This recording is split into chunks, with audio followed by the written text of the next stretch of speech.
여러분 안녕하십니까, 김원근입니다. 최민호 시장님 함께합니다. 안녕하세요. 안녕하세요. 예.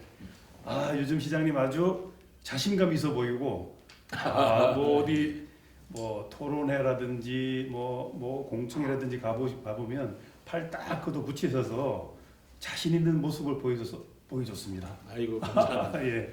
이제 100일 하고 한 20여일 지났습니다. 네네. 예. 그래서 뭐 여러 언론사에서 이제 100일이 됐다고 하니까 관심을 갖고서 이제 질문들을 많이 하고 그렇지 않습니까? 근데 이제 뭐 우리 이제 대변인을 통해서 뭐 자료를 받아보면 늘상 얘기해왔던 거 이런 얘기들이 많은데 오늘 그거 좀 지양을 하고 뭐를 잘하셨을까 좀 궁금하거든요. 네. 근데 우선 그 법원 행정처장을 이제 오늘 만나신다고 했는데 법원이 여기 생길 수 있을까요?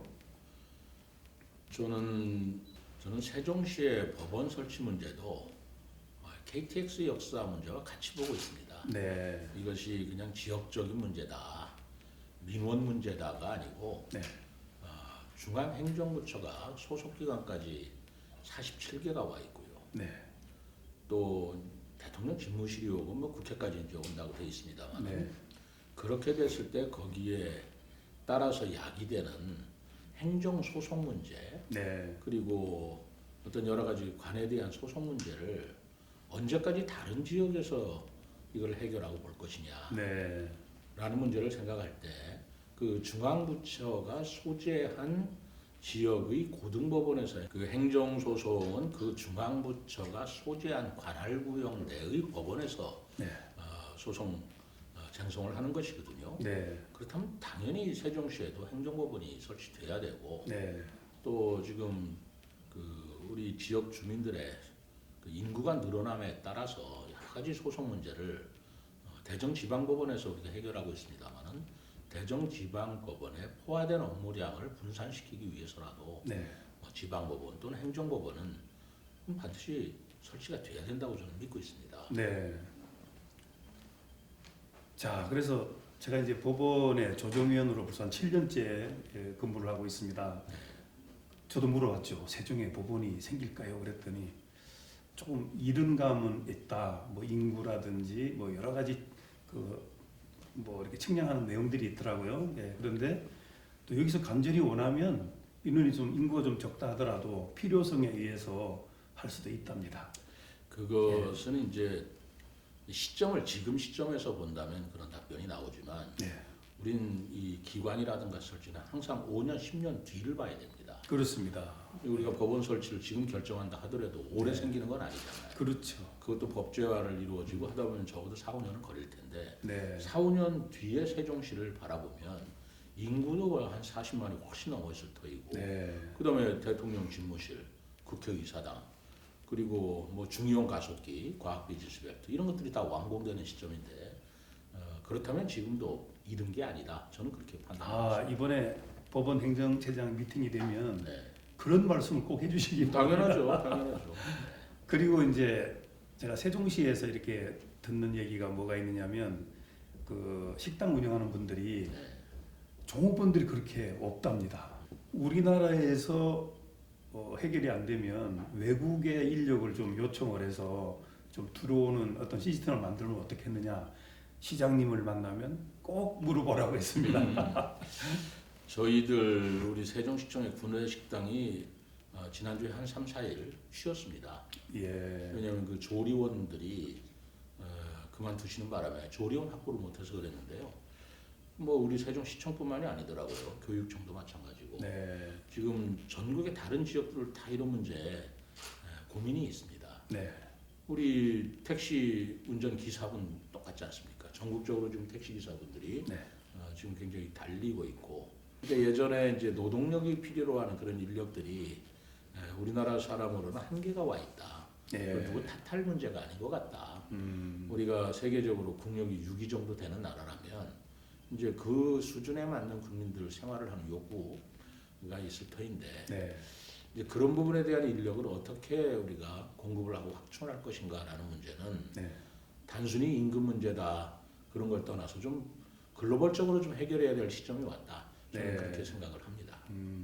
그러면 이제 시장님이 외국과의 관계도 생각을 해서 한번 인력을 요청할 수 있는 상황이 오는 걸 한번 좀 살펴봐 주시면 고맙겠습니다. 그거는 뭐 우리 시 자체에서 해결할 문제는 아니고요. 네, 그럼 국가적 차원에서 이제 법무부라든가 우리 고용노동부라든가 하는 중앙부처에서 법제도가 먼저 정비돼야 될 문제가 있고요.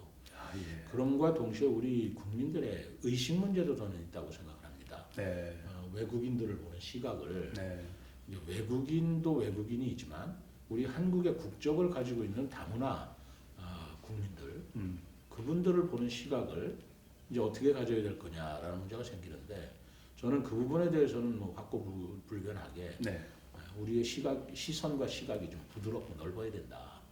예를 들어서 한국 사람이라도 고향이 다 다르지 않습니까? 네, 뭐 호남의 고향인 분도 있고 네. 충청의 고향인 사람도 있고 또 영남의 고향인 사람도 있듯이 베트남의 고향인 사람도 있고 중국의 고향인 사람도 있고 그렇습니다. 예. 근데 우리 다 같은 한국 사람이다.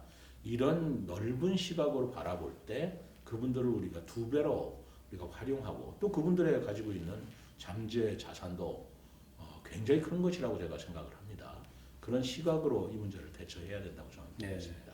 그러니까 인구가 계속 감소해 나가는 걸 보면 앞으로는 글로벌하게 지금 말씀하신 대로 외국인과 함께 사는 그런 사회가 돼 가는 걸로 보입니다. 우리가 지금 국력이 세계 6위 정도고요. 네, 그리고 그 출산율이 1.08에 머무르고 있는 한 물론 출산율이 증가해서 우리 한국인들이 많이 그 인구를 증가시키는 것 굉장히 중요하고 또 노력을 해야 되지만 네, 그 문제에서도 한계가 있다면 이제는 우리가 글로벌라이제이션이라는 글로벌 스탠다드로 대한민국을 이끌어가고 우리 지방도 그런 부분에 눈을 떠야 된다라고 저는 생각하고 있습니다. 알겠습니다. 그러니까 외국인하고 네. 외국계 한국인하고 구분을 해야 된다는 말씀이에요. 아, 예. 외국계 한국인은 한국인이라는 겁니다. 고향이 예. 다를 뿐이지 예, 예. 그분은 한국인이라는 거예요. 알겠습니다. 그런 시각으로 볼 때가 왔다라고 저는 보고 있습니다. 100일 하고도 이제 20여일이 지났는데 그래도 내가 뭔가 자랑스럽게 했다. 그리고 야, 시장으로서 이 짧은 기간이지만 야, 이건 내가 정말 해내서 기쁘다. 그 시민들과 함께 기쁨을 나누고 싶다 하는 내용이 있을 거란 말입니다.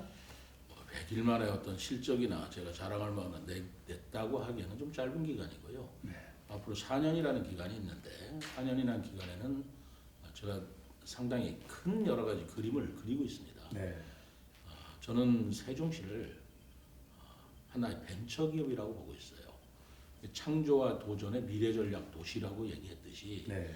이제까지는 없었던 것 그리고 되겠나 불가능하다라는 것에 도전하는 정신으로 이 세종시를 이끌어 나가고 그러면서 대한민국의 새로운 미래를 이끄는 그런 중심 도시가 되겠다라는 게 미래 전략 도시거든요. 네. 그 그림을 지난번에 제가 100일 그 선포에서 비전 선포에서 밝혔습니다만 그게 네. 한 20개 과제가 있었죠. 네. 근데 그 중에서 뭐 100일 만에 실현됐다라고 한다면 저는 지금 가장 중점을 두는 것이 경제 회생입니다. 경제 활성화이기 때문에 가장 중요한 건 우선 기업을 유치하는 거죠. 그렇습니다. 그래서 이번에 KTNG를 유치했고 전기통신공사 업체들 그 연합회를 유치해서 약 한 6천억 정도의 우리 지역이 이제 앞으로 투자가 될 거라고 보고 있고요. 네. 그것뿐만이 아닙니다. 지금 여러 대기업하고 지금 물밑에서 지금 여러 가지로 협상을 하고 있습니다만 그런 것들을 통해서 이 지역에 우리 젊은 층들이 취업 내지는 양질의 일자리를 마련하는 데 최중점을 둘 것입니다. 네. 그리고 두 번째로 해야 될 게 금강 문제예요. 네.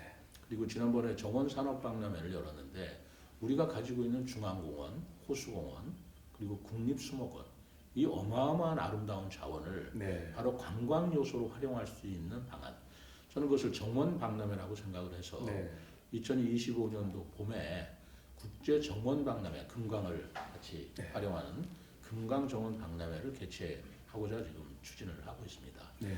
뭐 그렇게 되면 세종시에 그런 정원박람회를 통해서 관광시설, 호텔이라든가 컨벤션 센터 같은 것도 더 유치를 할 수 있을 것 같고 네. 그래서 세종시를 크게 나누어서 저는 세 가지 정도로 보고 있는데 하나는 행정 수도를 통한 그 정부 청사를 활용한 우리 경제 활성화.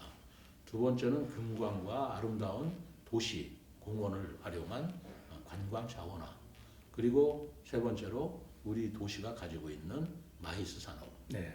이벤트라든가 세미라든가 학회라든가 국제회의라든가 이런 걸 통해서 세종시를 발전시키는 그런 정도의 방향을 가지고 세종시를 바라보고 있습니다. 네. 자, 그리고 이제 그 BRT에 대해서 세종과 공주 간의 BRT를 지금 폭탄 돌리기 하고 있다는 소리가 들리는데 세종 공주 BRT는 네. 제가 와서 대공에 적극적으로 요청을 했고 국토부에 협의를 해서 또는 결정이 됐습니다. 그리고 예. 두 번째로 이제까지 해오지 못한 것, 그 M버스를 도입하는 데 성공을 했죠. 네. 그래서 오송에서부터 고운동 지나서 대전까지 가는 M버스 노선. 시청까지 가는 거? 예. 네, 대전 시청까지 가는 거죠. 그 M버스 노선은 비수도권, 수도권 이외의 지역에서는 저희들이 처음입니다. 제 예. 공약이기도 했지만 그것이 성사됐고 그 필요성을 인정받았다는 것을 저는 대단히 고맙게도 생각하고 그것이 세종시의 바로 방향이다. KTX 역사나 지방법원도 그런 맥락에서 볼 수 있는 문제다라고 보고 있는 겁니다. 그러니까 고운동 주민들이 그동안에 민원이 많았거든요. 네. 아니 같은 세종시에 사는데 우리는 좀 소외됐다 교통 문제가 그게 해결이 됐습니다. M버스, 예, 예. 방역버스. 예. 그리고 이제 지금도 이렇게 사람들이 모이기만 하면 KTX 세종역 정말 생기는 거 맞아 이런 얘기를 하는데 일단 충북이 반대를 많이 하고 있지 않습니까? 네. 그래서 지금 뭐 이렇게 언론에 계속 나오는 얘기 보면 그 시장님이 야 그걸 지역 간의 문제고 국가가 해야 될 일인데 우리가 무슨 여야가 있느냐? 지금 야도 당연히 협치를 해야 되는 내용이 아니냐 그러는데 현재 어떻게 진행되고 있습니까? 지금 저희들은 이 KTX 세종 역사를 설치하는 데 따른 경제적 타당성 용역을 지금 발주 이제 시작이 됩니다만 네. 그런 경제적이고 과학적인 근거를 가지고 그런 국가를 설득할 문제고요. 저는 이미 이제 여건은 많이 성숙됐다고 보고 있습니다. 설치되는 게 맞느냐 보실 일이 아니라 설치돼야 된다. 네. 라는 의지를 가지고 시민과 함께 나아가는 일이지 될 거냐 말 거냐 구경하는 모습으로는 설치하기가 어렵죠. 그렇습니다. 이건 설치돼야 된다 예, 해가지고 예. 시민과 함께 제가 엊그제 우리 직원들한테 얘기를 했습니다만 우리 그 시 지역은 2,500명이 전부 다 합심을 해서 세종시 발전을 위해서 관철해 내야 되고 시민들한테 이해시켜 드려야 되고 또 다 지역에서 반대가 있으면 서로 상생할 수 있는 방안을 서로 모색해야지. 네. 시장은 한다고 하는데 시민들은 될라나 말라나 하고 쳐다보고 있으면 그 얼마나 일이 어렵겠습니까? 같이 그렇습니다. 힘을 합해서 예. 이루어내는 게 중요하다고 저는 생각합니다. 자 그리고 이제 세종시의 가장 이제 긴급한 현안으로 이제 저희가 알고 있는 것은 교부금이 굉장히 오래 나올 줄 알았는데 내년이면 끝난다는 얘기가 있습니다. 그래서 갑자기 이제 긴축 재정 분위기가 막 되고 있는데 어떻게 해결해야 되겠습니까?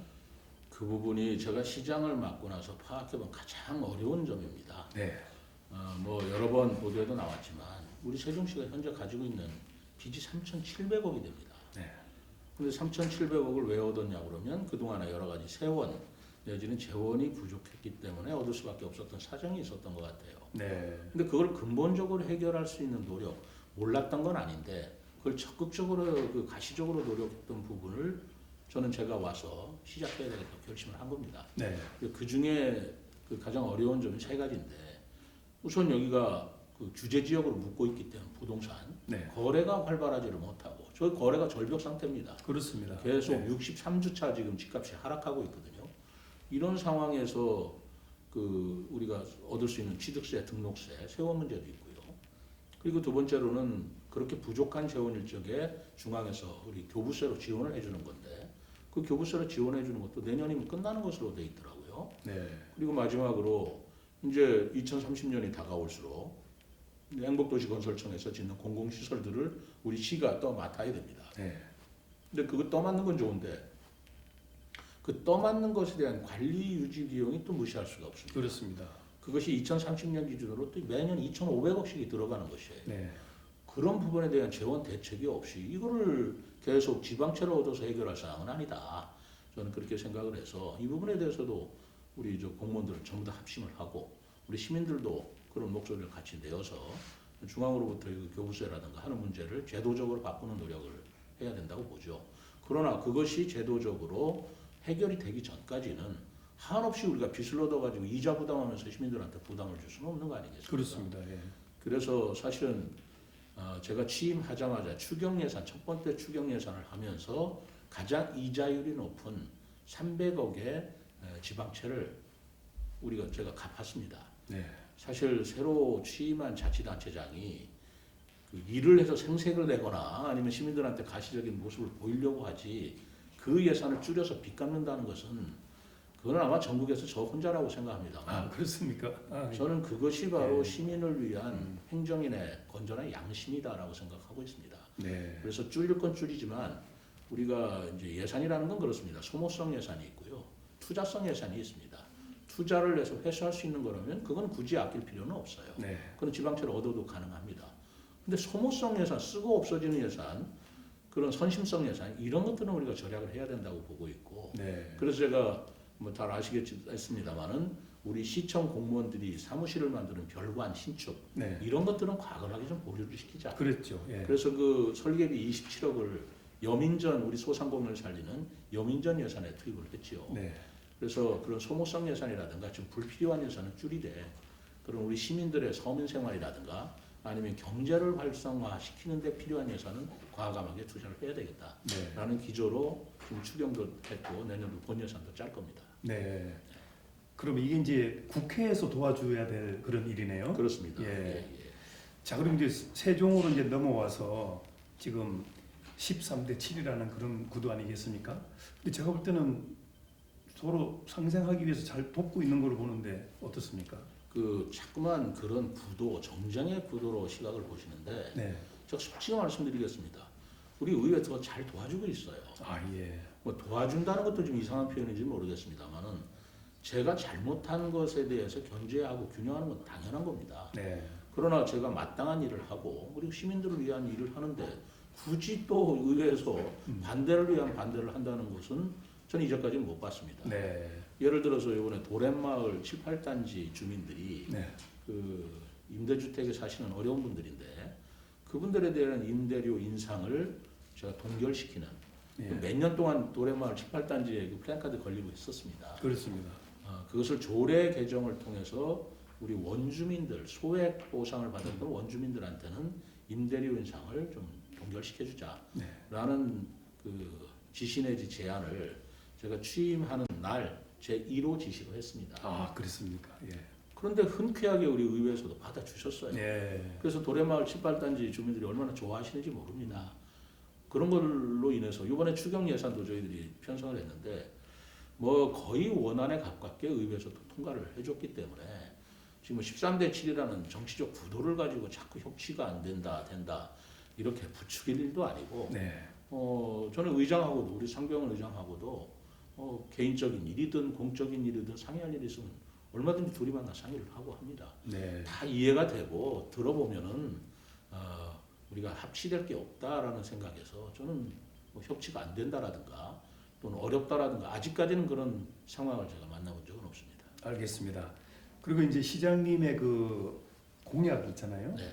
그게 결국에는 윤석열 우리 정부하고 공약이 네. 같이 맞아 떨어지고 있지 않습니까? 네. 예, 그래서 해결이 잘 될 걸로 이렇게 많이 보고 있는데 그 중에 뭐 안 될 게 혹시 있습니까?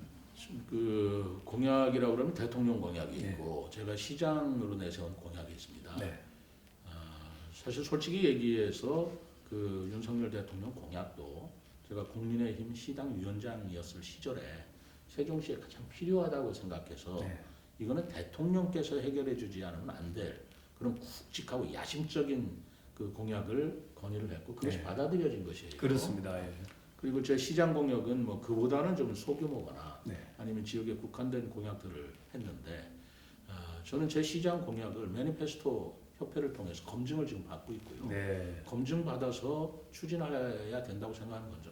네. 그거는 제가 좀 100%다 추진하려고 생각을 하고 있습니다. 네. 선심성 예산 거의 없습니다. 알겠습니다. 다만 대통령 공약은 워낙 대규모이기 때문에 국가 재정이 좀 뒷받침돼야 되는 일인데 뭐 저하고 우리 중앙 정부하고 잘 협조하면 그것도 이루어지지 않겠습니까? 대통령 임기 내에 이루어지도록 최선을 다하겠습니다.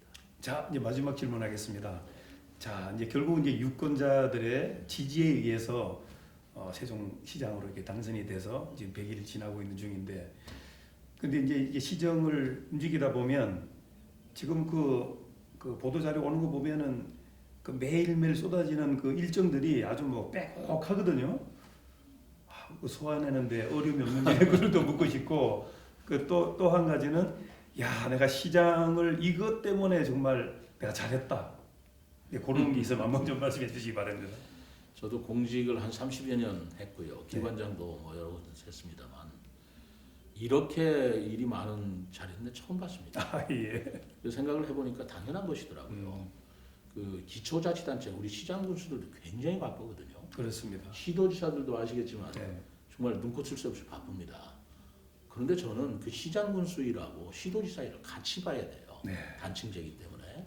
그래서 그 일정도 보니까 오전에는 장관 면담하고 오후에는 읍면동장 회의 주재하고 그러니까 시도지사가 해야 할 일도 하고 시장 군수가 해야 할 일도 하다 그렇습니다. 보니까 예. 또 민원인들도 많이 만나드려야 되고 하다 보니까 정말 거의 한 30분 단위로 제가 스케줄을 추진하고 있는데 정말 일이 굉장히 많습니다. 사실이고요. 예.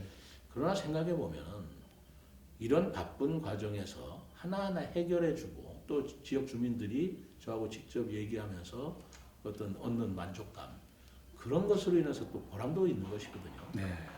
그런 보람이 그것도 그러면 우리 시장이 보람으로 이 모든 걸 해결한다라고 결론 짓겠습니다. 예, 감사합니다. 예, 뭐 장시간 말씀을 나눴는데 일단 자신감 있어 보이고 또 남은 그 기간도 멋지게 잘하리라 믿고 힘을 내시기 바랍니다. 감사합니다. 예. 우리 시민 여러분들께서 일은 혼자 하는 게 아닙니다. 네. 저도 열심히 하지만 우리 공무원들도 힘을 합해야 되고요. 우리 언론에서도 도와주셔야 됩니다. 네. 우리 지역 발전하는데 뭐 여야가 어디 있고 언론계가 어디 따로 있고 시민단체가 따로 있을 수가 없지 않습니까? 네. 좀 힘을 모아주시고 같은 방향의 옳은 일이라면 적극적으로 시장을 지지해 주시기를 부탁드리겠습니다. 네. 지금까지 세종특별자치시 최민호 시장님 함께했습니다. 감사합니다. 감사합니다.